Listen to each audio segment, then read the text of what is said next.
오늘은 약속 있는 첫 계명이라는 제목의 말씀을 가지고 특별히 어버이주일 위한 말씀을 전도하려고 합니다.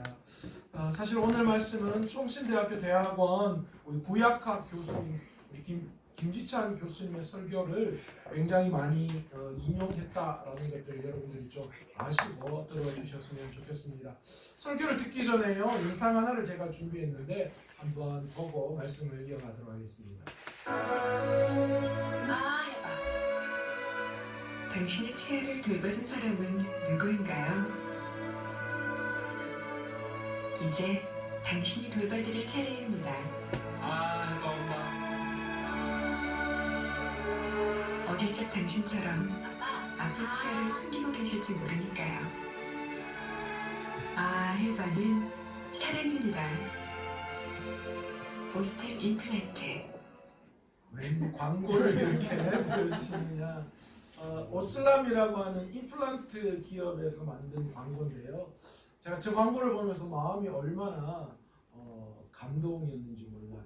왜냐하면 어릴 때는 우리가 어떻습니까? 부모님들이 어린 자녀를 보면서 이를 갈아야 되는 그 자녀들을 보면서 해봐 라고 하고 이를 관리해주고 뽀뽀 그렇게 하죠.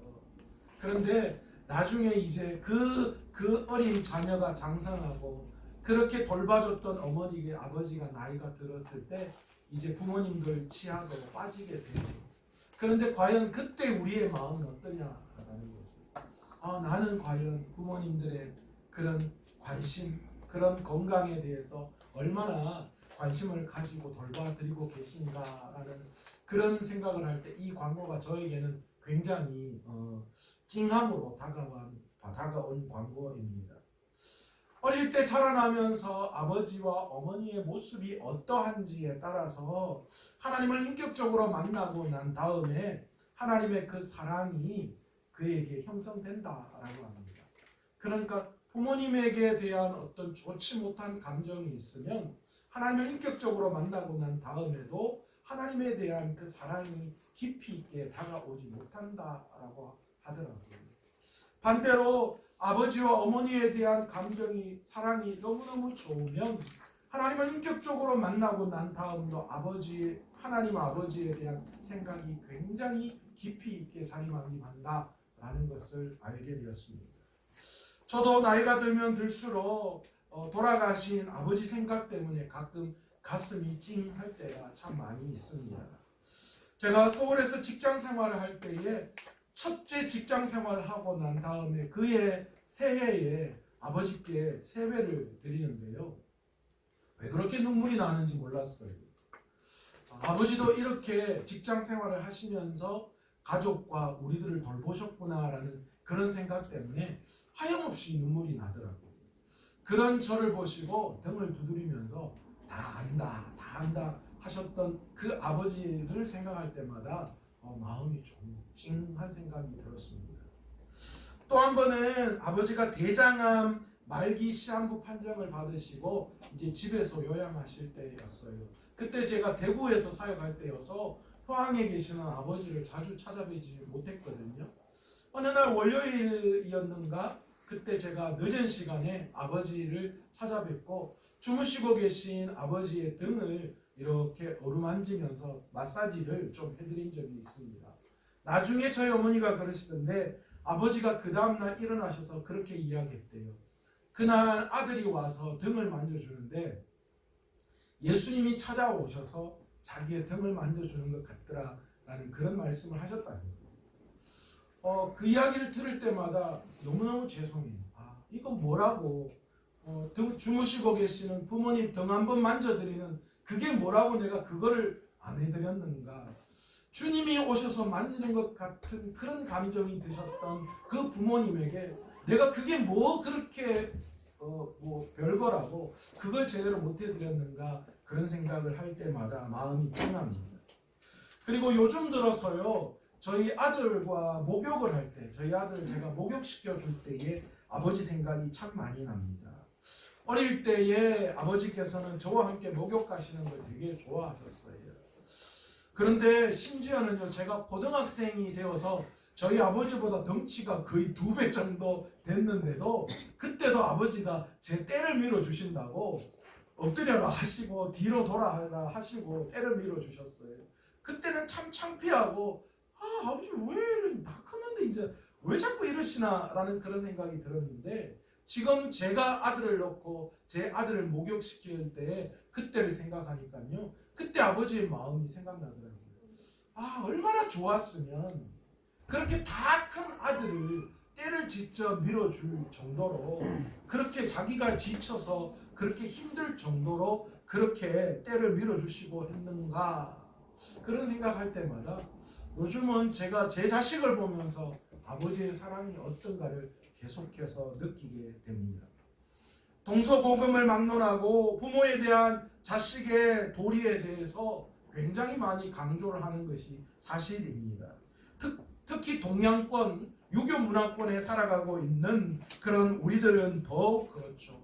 부모를 공경하는 것에 대해서 윤리적으로 굉장히 많이 강조하는 것이 사실입니다. 유교에서는요, 아침마다 나이든 부모님의 대소변을 맛보았다라고 합니다. 대단하지 않습니까? 그래서 그 대소변의 맛이 틀리면 부모의 건강에 문제가 있다, 그렇게 생각하고 조치를 취했다라고 하죠. 또 우리가 잘 알고 있는 심요살이라고 하는 거 아시죠? 부모님이 돌아가시면 3년 동안 부모님의 묻힌 묘지 옆에서 움막을 짓고 아무것도 안 하는 거예요.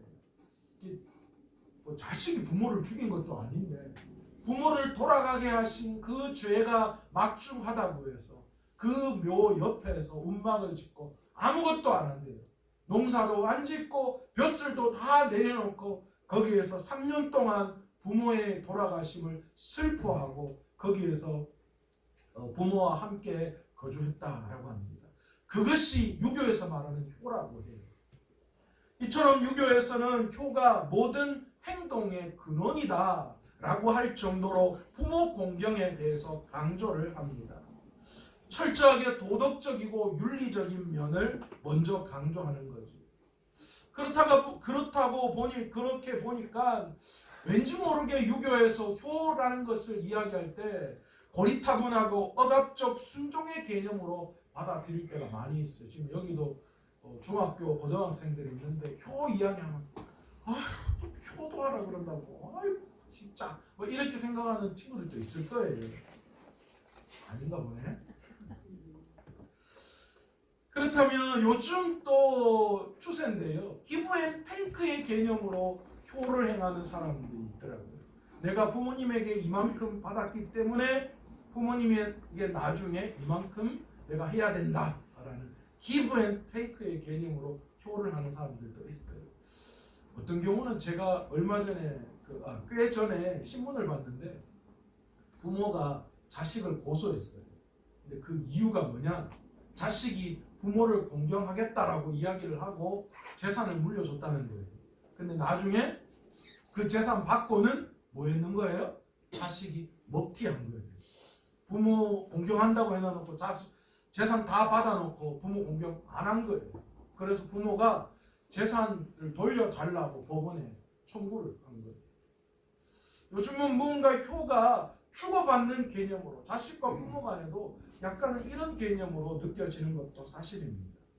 그렇다면 성경에서는 부모 공경에 대해서 무엇이라고 말씀하고 있고 그 개념 속에 담겨져 있는 의미가 무엇인지를 오늘 이 시간 한번 알아보려고 합니다. 성경은 부모 공경이 오늘 말씀의 제목처럼 뭐라고 이야기하고 있다고요? 약속 있는 첫 계명이다, 그렇게 말씀하고 있습니다. 여기서 첫 계명이다 라는 말은 어떤 뜻일까요? 순서와 가치에 있어서 가장 중요한 말씀이다 라는 뜻입니다. 유대인들은요, 구약의 율법을 긍정적인 부분과 부정적인 부분으로 나누어 섬기고 있었습니다. 구약의 율법 중에 긍정적인 부분이 248개, 부정적인 명령이 365개, 그래서 합쳐서 613개의 명령이 있습니다. 이것은 유대인들이라면 반드시 지켜야 할 명령이에요. 그런데 이 613개의 명령 중에서 부모 공경의 명령이 뭐하다는 거예요? 가장 중요한 계명이다라고 말씀하고 있다라는 것이죠. 예수님께서도 한 율법사가 예수님께 찾아와서 예수님에게 가장 큰 계명이 무엇입니까? 라고 질문했을 때 예수님이 뭐라고 대답했습니까? 마음을 다하고 목숨을 다하고 뜻을 다하여 주 너의 하나님을 사랑하라. 이것이 첫째 되는 계명이다 말씀하셨죠. 그러니까 하나님을 사랑하는 말씀이 첫 계명인데 부모를 공경하는 말씀이 다시 구약에서 첫 계명이라고 이야기할 때에 이게 무슨 뜻일까요? 하나님을 사랑하라는 계명과 부모를 공경하는 계명이 뭐하다는 거예요? 맞먹는다라고 우리는 볼 수 있다라는 것이죠. 그런데 바울은 한 걸음 더 나아가서 뭐라고 이야기하는가? 부모를 공경하는 것이 첫째는 계명인데, 그런데 그 첫째는 계명의 유익이 어디에 있느냐? 공경하는 자식에게 그 모든 유익이 돌아간다라고 이야기하는 거예요. 자식이 부모를 공경하면 그 유익이 부모에게 있는 것이 아니라 자식에게 있다라고 이야기를 하는 거예요. 오늘 어버이 주일을 맞이하여서 왜 부모 공경이 약속 있는 첫 계명이고 그렇지 않을 때에 돌로 쳐 죽여야 했는지 그 하나님의 깊은 뜻을 우리가 깨닫고 부모를 공경함으로 말미암아 받는 귀한 하나님의 축복이 우리 모든 가정과 개인의 삶 가운데 나타나시기를 간절히 축원합니다. 아멘. 부모를 공경하는 것이 왜 약속 있는 첫 계명인지를 알기 위해서는 이 계명의 1차적인 대상이 누구인지를 우리가 먼저 알아야 한다라는 거예요. 누구에게 이 계명을 주셨냐라는 거죠. 사실 이 부모 공경의 개념을 우리는 전부 다 뭐로 적용했어요? 초등학교 다니는 아이들이나 중고등학교 아이들, 아니면 아직 결혼한 미혼의 청년들, 그러니까 주로 10대에서 20대에 속해 있는 자녀들이 1차적인 그 이야기의 계명의 대상으로 우리는 판단하고 있었습니다. 그런데 여러분, 우리가 한번 생각해 볼 부분이 있습니다. 출애굽기 5장 21절에 기록된 십계명은 뭐라고 기록하고 있는가? 이렇게 기록하죠. 내 이웃의 아내를 탐하지 말지니라. 내 이웃의 집이나 그의 밭이나 그의 남종이나 그의 여종이나 그의 소나 그의 낙이나 내 이웃의 모든 소유를 탐내지 말지니라. 그러니까 십계명의 지금 주된 대상이 누군 것 같습니까? 이웃의 아내를 탐내고 이웃의 집의 물건, 그들의 소유인 그 노비나 재산을 탐내는 것. 여러분, 이것을 가진 자는 누구예요? 10살요? 어린 꼬마요? 아니요. 그러니까 십계명의 대상은 지금 젊은 청년들이나 결혼을 안 한 그런 어린 아이가 아니라 30대에서 50대 왕성한 사회생활을 하고 있는 장년들에게 주신 말씀이다라는 것이죠. 내 이웃의 아내 또한 그에 속한 소유물, 이런 것들이 젊은 아이들에게 있을 수 없는, 어린아이들이 소유할 수 없는 거잖아요. 물론 2차적으로 넓은 의미에서는 이것들을 어린아이들에게 적용시키는 거예요. 어릴 때부터 그런 말씀과 또 그런 계명을 통하여 훈련시켜 나아가서 그런 사람으로 키워내기 위해서 2차적인 넓은 의미로 적용시킬 수는 있어요. 그러나 이 계명은 사회의 기반을 잡은 장년들이 늙은 부모를 공경하라는 의미에서 우리에게 주신 말씀인 줄로 믿습니다. 왜 이 장년들에게 이 계명을 1차적으로 주셨는가 하면, 경제적으로 사회적으로 가정이 어려워지면 여러분들 가장 먼저 누구를 희생해야 된다고 생각할까요? 그 가정의 가장은 어쩌면 상대적으로 지금 커 나아가는 어린 자녀들보다 경제적인 효용 가치가 떨어지고 때로는 짐스러운 존재로 여겨지는 늙은 부모님을, 여러 가지 사회적인 어려움이 있을 때 그들을 희생시킬 가능성이 크게 되어져 있다라는 것이죠. 그렇잖아요.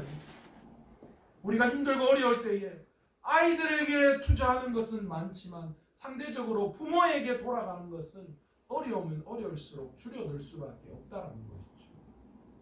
여러분, 경제적 가치가 사라지면 존경이 사라지는 것이 세상의 가치예요. 부모 자식 간뿐만이 아니라 그렇잖아요. 돈 없고 힘 없어지면 세상 속에서는 그 가치가 존경의 대상이 안 되는 거예요. 그게 이 가정에서도 여전히 작용한다라는 거죠.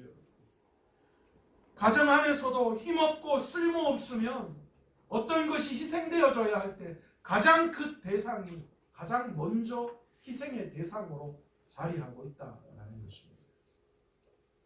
그래서 하나님께서는 부모를 공경하라라는 이 말씀을 1차적인 대상인 장년들에게 주신 것입니다. 이건 통계적으로 봐도 너무나도 잘 나타나 있습니다.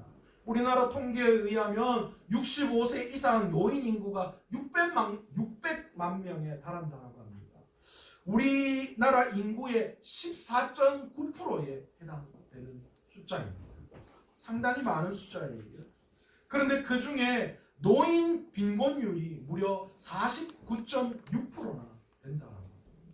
그러니까 거의 반 정도의 숫자 노인들은 이 노인들 중에 경제적으로 어려움을 겪고 있으시다는 거죠. 또 60대 이상 노인 인구 중에 장년 자녀로부터 경제적인 지원이나 부양을 받지 못하는 인구가 48%라는 거예요. 그러니까 부모가 부양해 주지 않으면 노인 인구의 반이 뭐 하는 거예요? 경제적인 어려움을 겪을 수밖에 없다는 거예요. 또한 노인 학대에 대한 통계를 보면요, 전체 노인들 중에서 3.8%가 지금 학대를 받고 있다라고 말씀을 하셨어요. 또한 부모 학대 사례 중에서 아들이 학대자인 경우가 31%, 1위를 차지했어요. 아들 낳아봐야 아무 소용없어요. 최 권사님 잘하신 거예요. 아들 낳아봐야 학대 1위래요. 그런데 안타깝게도 딸이 학대하는 게 3위예요. 그러니까 1, 2, 3위 중에 1위와 3위가 전부 다 아들, 딸이에요. 안타깝게. 학대 가해자의 연령을 보면 놀랍습니다. 40에서 50대 사이가 48%랍니다. 노인이 학대받는 것 중에 50%가 아들, 딸에 의해서 받는데 그 아들, 딸의 나이가 40에서 50대라는 거예요. 그러니까 부모를 학대하는 경우가 젊은 자녀가 아니에요. 실질적으로 힘을 가지고 있는 장년들에 있다라는 겁니다. 그런데 이거는 구약에서도 마찬가지예요. 구약의 말씀을 여러 가지 비추어 봤을 때 당시 그날 그때에도 이런 일들이 일어났던 것 같아요. 출애굽기 21장 15절에 보면 자기 아버지나 어머니를 치는 자는 반드시 죽일지니, 그러니까 그런 치는 자가 있었다는 거예요. 자기의 아버지나 어머니를 저주하는 자도 반드시 죽일 것이다. 에스겔 22장 7절에 보시면 그들이 내 가운데서 부모를 업신여겼으며, 그러니까 부모를 업신여기는 일들이 있었다는 거예요. 잠언 30장 17절에 보시면 아비를 조롱하며 어미 순종하기를 싫어하는 자의 눈은 골짜기의 까마귀에게 쪼이고 독수리 새끼에게 먹히리라. 무서운 말을 하고 있어요. 또 잠언 19장 26절에 부모의 물건을 도둑질하고서도 죄가 아니라 하는 자는 멸망받을 것이다. 이거는 뭐 물건을 직접 훔치는 것도 그렇겠지만 우리가 지금처럼 부모를 봉양하기 위해서 부모에게 모든 것을 물려받고도 그런 일들을 다 하지 못하는 자녀에게 하는 이야기예요. 또한 아비를 구박하고 어미를 쫓아내는 자는 부끄러움을 끼치며 능욕을 부르는 자식이다. 그렇게 말씀하고 있습니다. 여전히 구약에서도 이런 일들이 일어났음을 우리가 미루어 짐작해 볼 때에 부모를 가해하는 자들이 장년층의 가능성이 상당히 높다라는 것이죠. 그러기에 하나님께서는 집안의 실세인 장년들에게서 나이 들어 힘과 능력이 없는 무력한 부모님을 공격하지 말고 공경해야 한다라는 뜻에서 귀한 계명을 허락해 주신 줄로 믿습니다. 그럼에도 불구하고 현 교회에서는 이 부모를 공경하는 하나님의 이 개념을 1차적으로 어린 아이들을 대상으로 주일학교에서 가르친다는 거예요. 또한 이로 인하여 어린 자녀들에게 억압과 강요의 느낌을 주고 있는 것이 사실입니다. 힘 있는 부모는 부모 말씀을 무조건 들어야 한다. 아이들은 약간 그런 느낌이 들지 않을까요? 지금은 자기가 힘이 없고 부모가 모든 실권을 가지고 있어요. 저도 약간 그런 것 같아요. 막 저도 우리 애들 보고 말 안 듣고 해서 나가! 아빠 말 안 듣고 싶으면 나가라! 아빠, 여기는 아빠 집이기 때문에 아빠 말대로 다 한다. 아빠의 말을 듣기 싫은 사람은 집 나가라! 이렇게 막 이야기합니다. 그런데 그거는 아이에게 어떤 거예요? 부모를 공경하거나 존경심을 주는 것이 아니라 부모가 가지고 있는 힘과 능력으로 그 아이를 억압하는 그런 개념으로 부모 공경을 받아들이기 쉽다는 거예요. 그러므로 어린 자녀들이나 젊은 청년들이 이 부모 공경에 대한 하나님의 계명을 자연스럽게 받아들이지 못하고 있는 것도 사실이에요. 이것은 하나님의 말씀하신 계명의 의도와는 전혀 다른 거예요. 사랑하는 마산서문화교회 성도 여러분, 우리는 하나님께서 말씀하신 부모 공경의 의도, 그 의미를 우리는 반드시 살려내야 하는 줄로 믿습니다. 이 말씀을 한 가정의 실권을 장악하고 있는 30에서 50대의 가장들이 나이든 부모님을 공경할 때에 비로소 어떤 일이 일어나요? 그 가정은 세상의 가치관과는 다른 이 그리스도의 충만한 임재의 장소로 변화되어지는 큰 은혜를 경험할 수 있다는 거예요.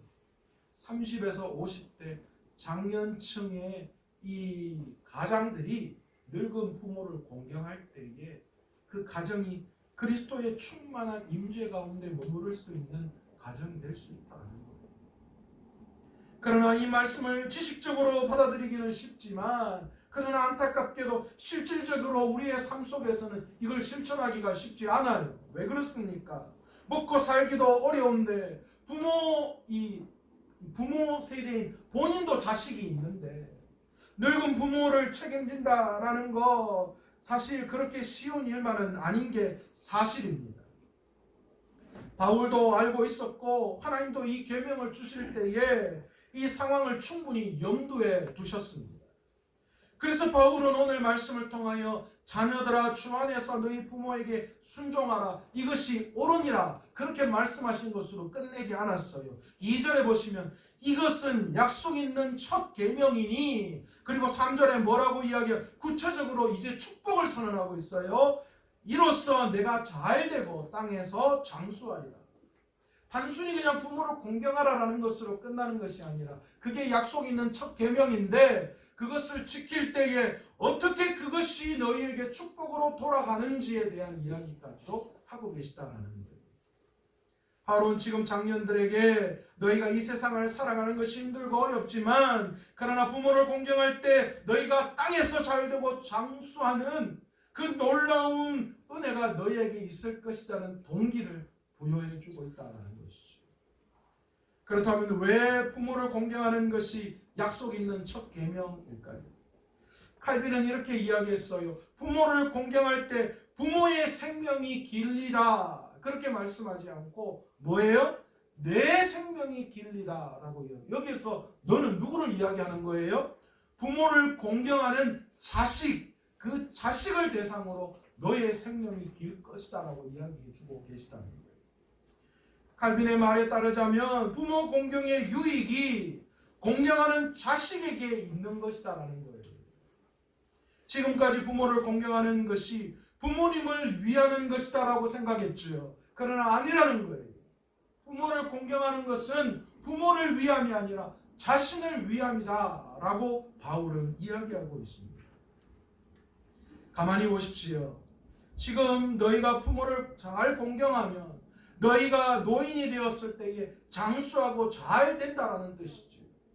그렇다면 이 바울의 논리가 어디에서 나온 것일까요? 무엇 때문에 바울은 그렇게 이야기한 것일까요?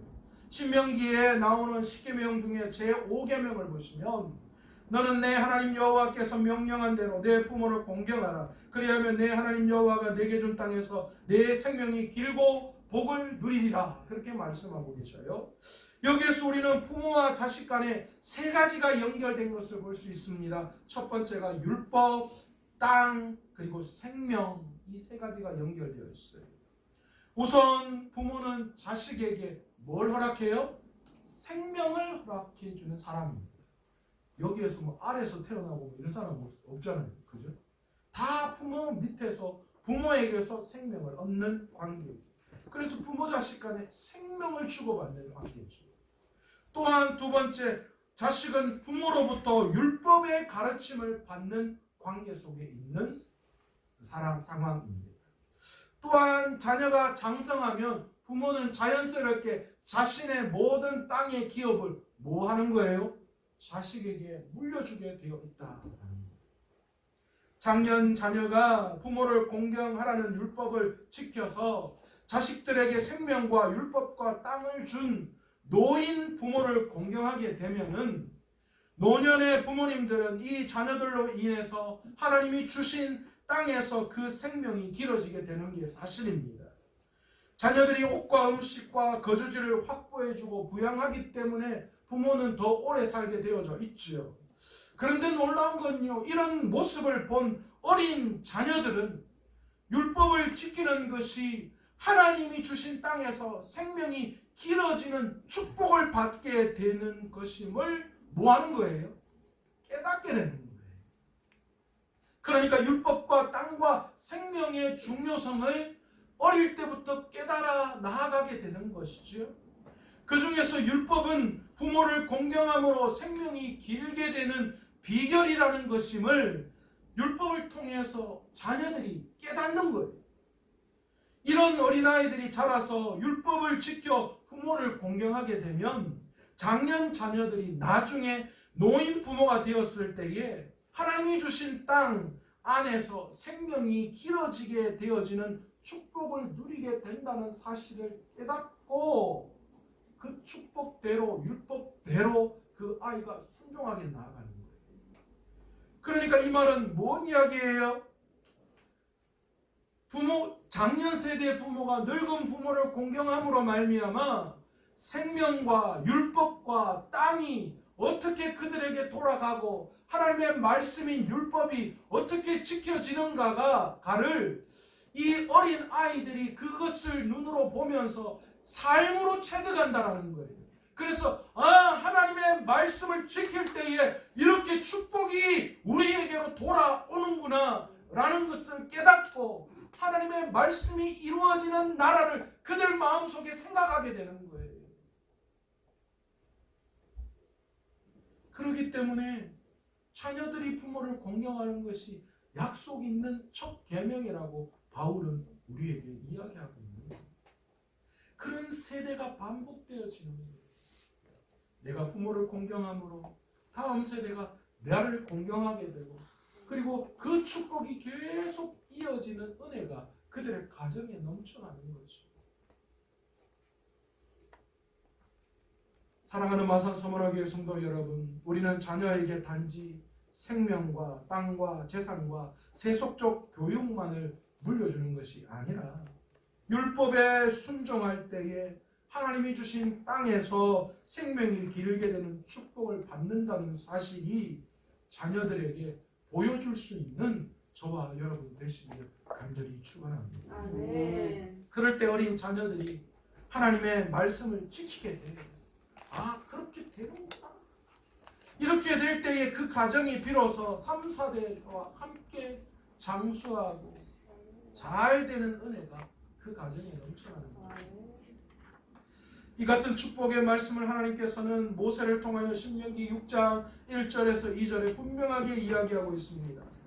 이는 곧 너희의 하나님 여호와께서 너희에게 가르치고 명령하신 명령과 규례와 법도라. 너희가 건너가서 차지할 땅에서 행할 것이니 곧 너와 내 아들과 내 손자들이 평생에 내 하나님 여호와를 경외하며 내가 너희에게 명한 그 모든 규례와 명령을 지키게 하기 위한 것이며 또 내 나를 장구하게 하기 위한 것이니라. 그렇게 말씀해요. 여기서 내 나를 장구하게 하기 위한 것이다 라는 말이 내 생명이 길게 되어야 된다라는 말과 똑같은 거죠. 노인 부모 공경은 이렇게 약속 있는 첫 계명일 뿐만이 아니라 부모에게 패역한 자들은 돌로 쳐 죽이라는 신명기 21장의 말씀처럼 심각한 계명임을 우리는 깨달아야 합니다. 이건 선택의 문제가 아니라고 성경은 이야기하고 있는 거예요. 아주 심각한 문제예요. 신약에 와서 예수님께서는 구약의 이 말씀을 인정하는 말씀을 하셨습니다. 마가복음 7장 10절에서 13절에 보시면 모세는 내 부모를 공경하라 하고 또 아버지나 어머니를 모욕하는 자는 죽임을 당하리라 하였거늘 너희는 이로써 사람이 아버지에게나 어머니에게나 말하기를 내가 드려 유익하게 할 것이 고르반 곧 하나님께 드림이 되었다 하기만 하면 그만이라 하고 자기 아버지나 어머니에게 다시 아무것도 하여 드리기를 허락하지 아니하며 너희가 전한 전통으로 하나님의 말씀을 폐하며 또 이 같은 일을 많이 행하였느니라 하시고 무슨 말씀입니까? 모세는 부모를 공경하라고 했고 부모를 모욕하는 자는 죽임을 당할 것이다 라고 했는데 예수님 당시에 유대인들은 지금 뭐 하고 있는 거예요? 재산이나 땅이나 돈이나 하나님께 바쳤다라는 이름의 고르반 제도를 통하여서 부모에게 그들의 의무를 다하지 않았다라는 거예요. 그런데 그들은 하나님께 드렸다라고 하고는 실제적으로 뭐 했다는 거예요?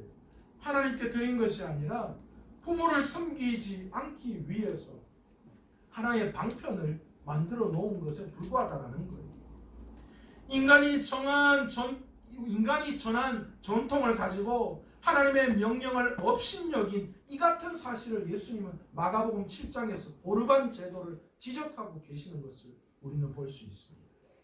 언뜻 보면 부모를 공경하지 않는 자식을 돌로 쳐 죽이라는 명령이 엄청나게 지나치게 생각될 수도 있습니다. 그래도 뭐 부모 공경하지 않는다고 자식을 돌로 쳐 죽이는 게 있을 수 있는 이야기인가? 그러나 우선 공경하다라는 의미가 어떤 의미인가를 우리가 깨달을 때 이 계명이 어떤 계명인가를 알 수 있어요. 이 공경하다라는 이 단어는 히브리 말로 카베드라고 하는 동사인데 이 뜻은 무겁다 또는 누군가를 무겁게 여기다라는 그런 단어로서 존중의 의미를 담고 있습니다. 그런데 놀랍게도 이 공경하다라는 이 카베드라는 단어가 성경에 딱 4번 쓰였다는 거예요. 구약에 딱 4번 쓰였는데 2번은 하나님을 공경하는 것, 2번은 부모를 공경하는 것에 사용되었어요. 우리가 쉽게 말할 때 이 잠언 3장 9절에 내 재물과 내 소산물의 처음 익은 열매로 여호와를 공경하라. 그리고 이사야 22장 15절에 그러므로 너희가 동방에서 여호와를 영화롭게 하며 바다 모든 섬에서 이스라엘의 하나님 여호와의 이름을 영화롭게 할 것이라. 여기에서 사용된 것이 구약에 하나님께 적용된 카베드, 공경하다라는 뜻이에요. 그런데 부모에게 똑같은 카베드를 사용한 이 본문이 출애굽기 20장 12절이에요.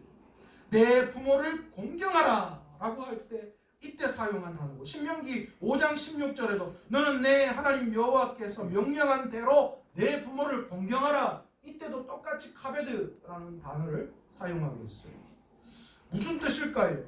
하나님과 부모님 외에는 그 누구에게도 이 공경하라라는 단어를 사용하지 않았어요. 당시 왕이나 제사장이나 뛰어난 스승에게도 공경하라는 뜻을 사용하고 있지 않는데 딱 2군데 그렇게 사용하고 있다. 구약 성경에서 부모와 관련된 구절을 찾아보면 더 충격적인 내용을 알 수 있습니다. 레위기 19장 3절에 보시면 너희 각 사람은 부모를 경외하고 너희 안식일을 지키라. 나는 너희의 하나님 여호와니라. 여기에서 경외라는 단어를 사용하고 있거든요. 이 경외라는 단어는 누구에게만 사용된 단어냐 하면 하나님에게만 사용된 단어인데 오늘 본문에서 예외적인 조항을 뒀어요. 부모에게도 경외라는 단어를 사용하게끔 하나님이 예외 조항을 뒀다라는 거죠. 여러분, 우리는 이것을 볼 때 우리는 무엇을 깨달을 수 있습니까? 하나님께서 부모 공경하는 것을 무엇으로 생각하신다는 거예요? 하나님을 공경하는 것과 동일하게 생각한다라는 것을 우리는 볼 수 있다. 여러분, 보이는 나를 낳아준 육신의 부모도 공경하지 못하는데 눈에 보이지 않는 영적인 아버지 하나님을 우리가 공경한다라는 것이 있을 수 있는 이야기일까요? 없어요. 여러분, 구약에 돌로 쳐 죽임을 당하는 경우가 딱 두 가지 경우가 있습니다. 한 가지는 하나님을 거역할 때이고 또 하나는 생명과 관련된 거예요. 그러니까 이 하나님을 경외하지 않는 자, 이방신을 섬기는 자는 돌로 쳐 죽임을 당하는 것이고 생명을 해한 자는 생명으로 갚아야 하는 것이 구약의 방법입니다. 그런데 여러분, 부모는 하나님과도 연관되어져 있고 또 뭐와도요? 생명과도 연관되어져 있잖아요. 자식은 부모에게 생명을 받은 거죠. 아비를 치는 자는 돌로 치라는 말은 부모를 경외하지 않는 것이 단순히 윤리적인 문제로 머물러 있는 것이 아님을 우리는 볼 수 있습니다. 하나님께 대한 불경이에요. 부모를 공경하지 않는 것은. 부모를 공경하라는 계명이 이렇게 엄중한데도 불구하고 당시 유대인들은 뭘 했다는 거예요? 고르반이라는 것을 가지고 부모를 공경하지 않았다는 거예요. 여러분, 우리도 마찬가지 아니에요? 우리는 혹 하나님을 섬긴다라는 핑계로 아니면 내 살기에 바쁘다는 현실 속에서 부모에 대한 효도의 의무를 저버리고 있지는 않으십니까? 그렇다면 어떻게 부모를 공경해야 할까요? 첫 번째, 성경은 부모를 구타하거나 저주하거나 멸시하거나 조롱하거나 착취하거나 저주하거나 구박하거나 쫓아냄을 악한 것으로 보고 있다는 거예요. 우린 그렇게 하지 않아요. 제가 영상 하나를 볼 건데요. 이 영상을 보면 우리가 어떻게 지금 부모에게 대하고 있는가라는 것을 우리는 볼 수 있습니다.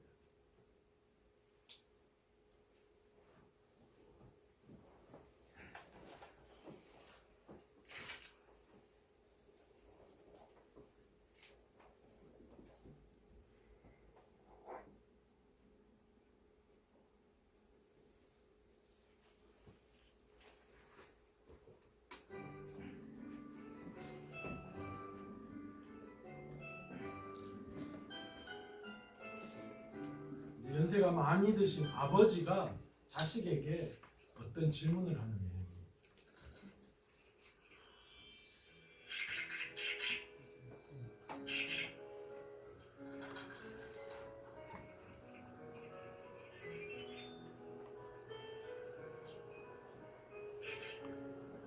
얘야, 저 새는 무슨 새냐? 까치요.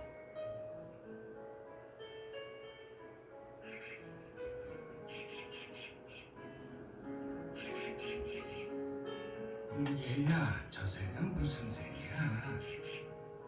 까치라니까요.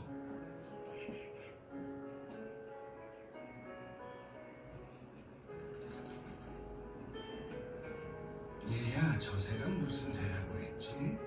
몇 번이나 대답해야 아시겠어요. 까치요. 까치라고요.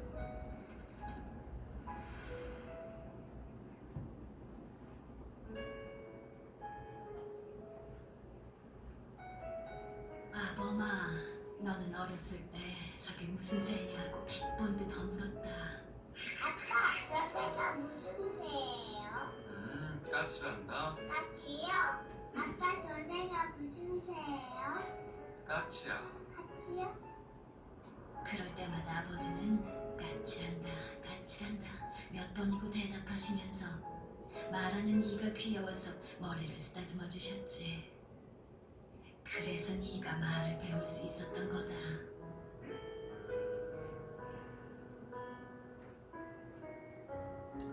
예, 그렇습니다. 우리가 부모를 때려서 구타가 아니라 상황을 만들어서가 아니라 부모는 10번이고 20번이고 자식을 위한 사랑의 마음으로 대우하는데 우리는 과연 어떤 마음으로 지금 부모님을 대하고 있는가? 귀찮은 존재? 때로는 말로, 때로는 부모님에게 아픔을 주고 있지는 않는가? 우리가 생각해 보아야 할 줄로 믿습니다. 두 번째로 우리는 부모님을 어떻게 공경해야 하는가? 자녀는 노인이 된 부모님에게 음식과 옷과 거주지를 반드시 제공해야 한다라고 성경은 우리에게 말씀하고 있습니다. 과거 유대인의 입양 제도를 보면요, 이것이 무엇인지를 우리는 알 수 있어요.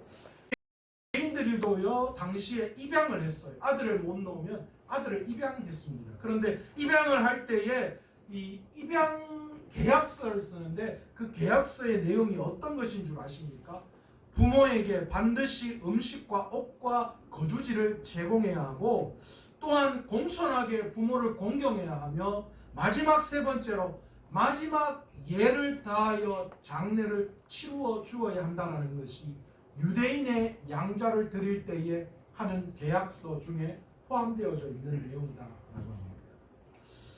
여러분, 유교에서도 마찬가지인 것 같아요. 삼도와 삼효에 대한 이야기를 하는데요, 유교에서도 이 삼도가 여기에 해당돼요. 부모에게 인사를 해야 되고, 부모에게 필요한 모든 것들을 제공해야 되고, 장례를 성심성의를 다하여 잘 치루어 줘야 한다라는 유교의 가르침도 있습니다. 한세대학교의 차준희 교수님은요, 친정과 처가에게 모두 11조만큼으로 부모를 공경해야 한다, 그렇게 이야기해요. 교회에서도 11조 내고, 처가에도 11조 내고, 친가에도 11조 내고 나면 뭐 갖고 사느냐, 그렇게 말할 수도 있겠지만, 그러나 여러분, 우리가 이 5계명을 신실하게 지켜낼 때에 하나님이 어떻게 우리의 삶 가운데 역사해 주시고 우리의 날을 장수하게 잘되게 인도해 주시는지 우리 온 성도님들이 그것을 한번 경험해 보기를 원합니다. 세 번째로 성경에서는 부모에게 어떻게 효를 해야 한다라고 말씀하고 계시는가? 효도에 있어서의 가장 중요한 건 여러분 태도임을 우리는 알아야 합니다.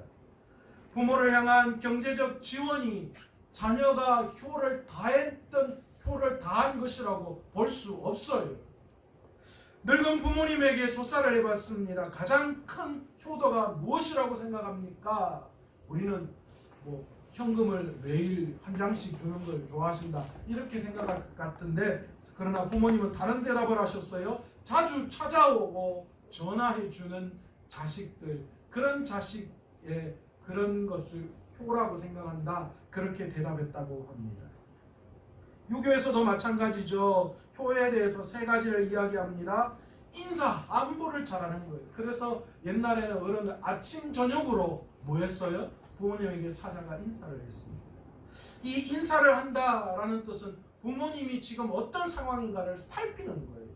두 번째로 뭡니까? 부모님의 마음을 편하게 해드리는 게 효도다, 그렇게 유교에서는 이야기한다고 합니다. 세 번째는 부모님의 의견을 묻는다라는 거예요. 그러니까 유교에서는 모든 결정을 부모님에게 묻고 그 부모님의 뜻대로 했다라고 합니다. 요즘 그 자녀들도 그러죠. 어머니 돈가스 먹으러 가려는데 어머니 가실래요? 그러면 부모님들은 어떻게 이야기합니까? 아이고마, 나는 돈가스 안 좋아한다, 너희끼리 갔다 와라. 부모님들 그러면 돼요, 안 돼요? 제가 만나는 부모님들마다 이야기해요. 절대로 그렇게 하지 말고 끝까지 따라가세요. 나도 돈가스 좋아한다. 부모님, 우리 이번에 어디 여행 가려고 하는데 같이 가시죠. 아이고, 나는 다리도 아프고 안 갈란다 하지 말고 어떻게 해야 돼요? 끝까지 가야 됩니다. 자식은요, 부모님에게 이렇게 의사를 물을 때에 최소 3번을 물어야 된다라고 이야기한다고 합니다. 그런데 놀라운 건요, 부모님이 그렇게 3번을 물으면 마지막 3번째에 못 이긴 척하고 따라 나선다고 합니다. 그런데 이 3번을 묻는다는 것은요, 부모님의 마음을 돌이키는 의미의 3번을 묻는 것이 아니라 뭘 의미하는 거예요? 그 이야기하는 자식이 진짜 부모와 함께 하고 싶은지를 묻는 질문이기도 하다라는 것을 우리는 우리 스스로가 알아야 해요. 이 3번 묻는다는 건 다시 말해서 뭐예요? 나는 정말 부모님이 이 돈가스를 함께 먹었으면 좋겠습니다. 이 여행에 함께 동참했으면 좋겠습니다라는 진정 어린 내 마음의 태도가 그렇게 나와야 된다라는 것을 말씀하고 있는 거예요. 여러분, 목사이자 소설가인 프레드릭 뷰크너는 가정은 일어나는 일에 끊임없이 영향을 받는다라고 그렇게 이야기를 했어요. 우리 가정 안에 어떤 일이 일어나느냐에 따라서 우리의 가정은 천국도 되었다가 뭐도 되는 거예요? 지옥도 될 수 있는 거예요. 그렇기 때문에 우리는 끊임없이 일어나는 이 가정 안에서의 모든 일들이 천국 되어지게끔 우리는 가정을 이끌어 나아가야 하는 줄로 믿습니다. 그 가정 속에서 가정 천국의 놀라운 일들을 일으키기 위해서 우리는 끊임없이 그 가정 안에 모든 부분들이 아름답게 채워질 수 있도록 우리는 그 일들을 만들어 가야 합니다. 그렇게 될 때에 우리의 가정이 천국 되어질 수 있다. 시간이 좀 늦었지만요, 마지막 영상 하나 보면서 말씀을 마치려고 합니다.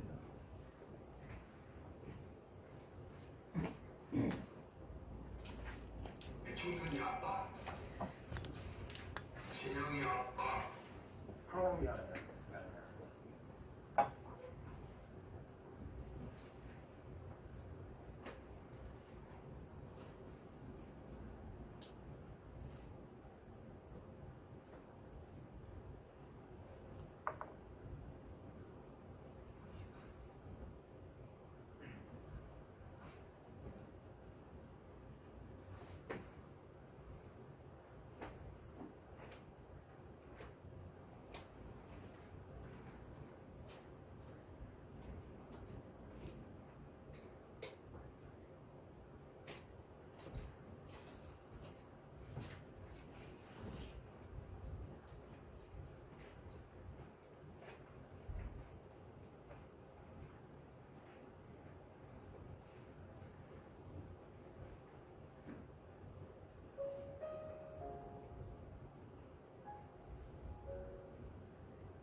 청산이 아빠, 김웅웅.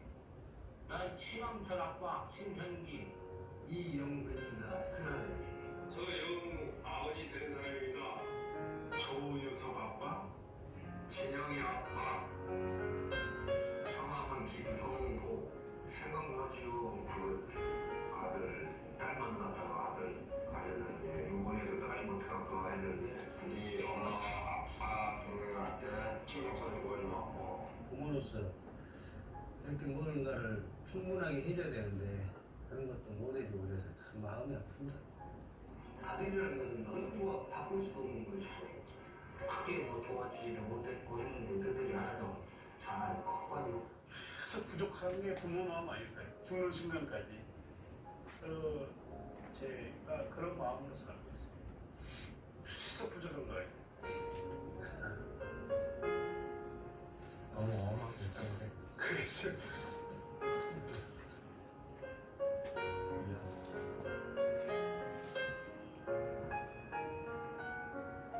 항상 내 부족한 하나님이 알아요. 미안하다 참 모든 것이 부족하고 못 가르치고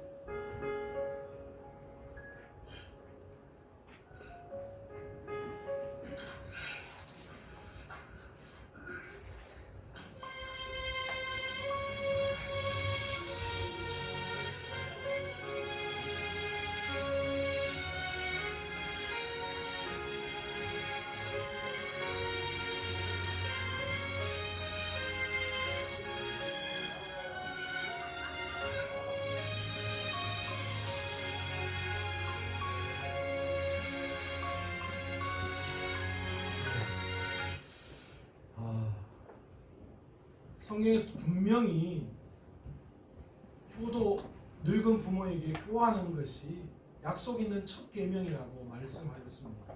그것이 우리가 잘 되는 길이고 다른 말로 이야기하면 그것이 자녀들과 또 다음 세대에 하나님의 율법이 어떻게 그 가정 위에서 통해서 가정 천국을 만드는 것으로 나타나는지를 보여주는 귀한 예가 바로 효하는 기림을 우리에게 이야기하고 있고, 이 효는 그냥 단순히 성경에서 도덕적이고 윤리적으로 이야기하는 그런 접근하는 것이 아니라 돌로 쳐 죽일 만큼 엄청나게 엄한 그런 개념임을 우리가 다시 한번 받아들이고, 이 효는 하나님과 연관되어져 있음을 우리가 다시 한번 깨닫고, 우리가 이 시간 하나님께서 원하시는 귀한 효, 우리가 아무리 자식 세대가 부모에게 효한다고 하더라도 어떻게 부모가 자식을 생각하는 그 사랑에 접근할 수 있겠어요?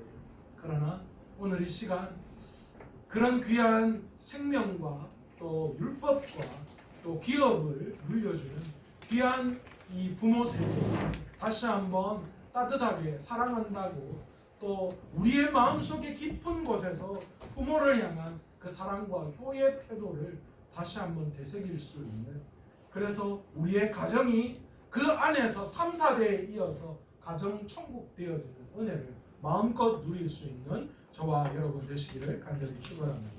오늘 시간 함께 통성으로 기도하기를 원합니다. 주님, 부모 공경하는 것이 이렇게 무서운 계명이고 중요한 것인지 우리가 말씀을 통하여 다시 한번 깨닫습니다.